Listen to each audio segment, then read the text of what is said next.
दोस्तों नमस्कार। आज हमारा तुर्की के कुसादासी बीच टाउन में दूसरा दिन है। सुबह सुबह होटल के रेस्तरां से हम समुद्र में पड़ती सूरज की लालिमा से उपजे सौंदर्य को देखकर आनंदित हो रहे हैं। अभी हम ब्रेकफास्ट के बाद हाफ डे ट्रिप पर तुर्की के प्राचीन कालीन ऐतिहासिक शहर इफेसस की यात्रा पर निकल रहे हैं। दोस्तों, इफेसस कुसादासी से 23 किलोमीटर दूर है।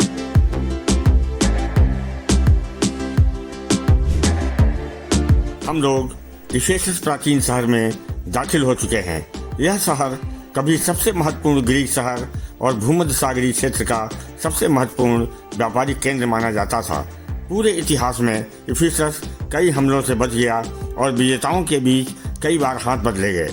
यह शुरुआती ईसाई धर्म प्रचार का भी केंद्र था और एक महत्वपूर्ण पुरातात्विक स्थल और ईसाई तीर्थ स्थल अब भी बना हुआ है।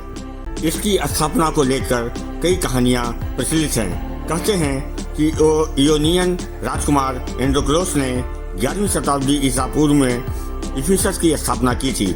ओरेकल ने उसे बताया कि एक सूअर और एक मछली उसे नया स्थान दिखाएंगे। एंड्रोक्लोस खुले आसमान के नीचे जब मछली तल रहा था तो एक मछली तवे से बाहर निकलकर पास की झाड़ियों में जा गिरी। उसी समय आग की चिंगारी से पास की झाड़ी में आग लग गई। आग लगते ही उसमें पहले से मौजूद एक जंगली सूअर भाग गया। इसे देवताओं का इशारा समझकर एंड्रोक्लोस ने झाड़ियों के पास अपनी नई बस्ती बनाई और इसे इफेसस नाम दिया।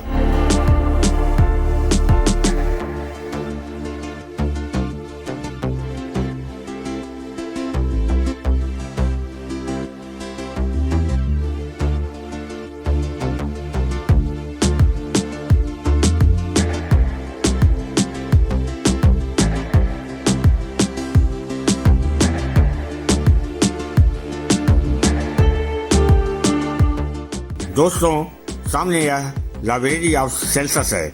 इस पुस्तकालय का निर्माण उनके बेटे जूलियस एक्विला ने 110 ईस्वी और 135 ईस्वी के बीच पूरा किया था। पुस्तकालय का निर्माण 12,000 स्कॉलरों को संग्रहित करने और सेल्सस के लिए एक स्मारकीय मकबरे के रूप में किया गया था। सेल्सस को पुस्तकालय के मुख्य प्रवेश द्वार के नीचे एक ताबूत में दफनाया गया है। लाइब्रेरी का अंदरूनी हिस्सा और इसकी सामग्री 262 ईस्वी में भूकंप या गॉथिक आक्रमण के कारण लगी आग में नष्ट हो गई थी और 10वीं या 11वीं सदी में भूकंप के कारण इसका अग्रभाग नष्ट हो गया था। यह सदियों तक खंडहर में पड़ा रहा जब तक कि 1970 और 1978 के बीच पुरातत्वविदों द्वारा इसके अग्रभाग को फिर से खड़ा नहीं किया गया।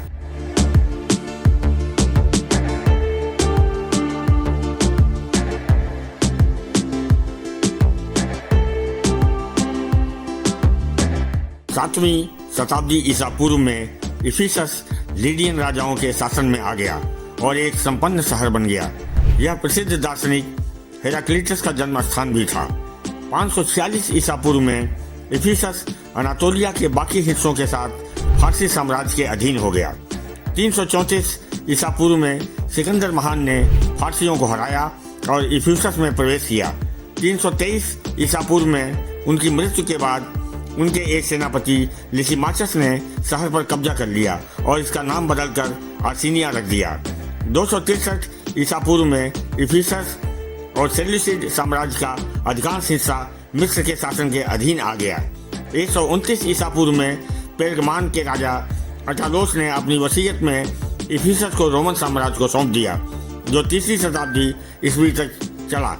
आज देखने वाले अधिकांश इफेसियन खंडहर जैसे विशाल एम्पी थिएटर, सेल्सस का पुस्तकालय, सार्वजनिक स्थान और जल सेतु अगस्टस के शासनकाल के दौरान निर्मित या पुनर्निर्मित किए गए थे। इफेसस ने ईसाई धर्म के प्रसार में महत्वपूर्ण भूमिका निभाई। पहली शताब्दी ईस्वी से शुरू होकर सेंट पॉल और सेंट जॉन जैसे उल्लेखनीय ईसाइयों ने आर्टेमिस के पंथों का दौरा किया। ऐसा माना जाता है कि यीशु की मां मरियम ने अपने अंतिम वर्ष इफेसस में सेंट जॉन के साथ बिताए थे। आज भी उनके घर और जॉन की कब्र को वहां देखा जा सकता है।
अब हम म्यूजियम के बाद आर्टेमिस मंदिर जा रहे हैं। लीडियन राजा क्रोएसस द्वारा 560 ईसा पूर्व में इफिसस में आर्टेमिस के मंदिर का निर्माण करवाया। आर्टेमिस शिकार, शुद्धता, प्रसव, जंगली जानवरों और जंगल की देवी थी। 356 ईसा पूर्व में हेरोस्ट्रेटस नामक एक पागल व्यक्ति ने आर्टेमिस के मंदिर को जला दिया।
वर्तमान में आर्टेमिस मंदिर का यह अकेला स्तंभ बचा है।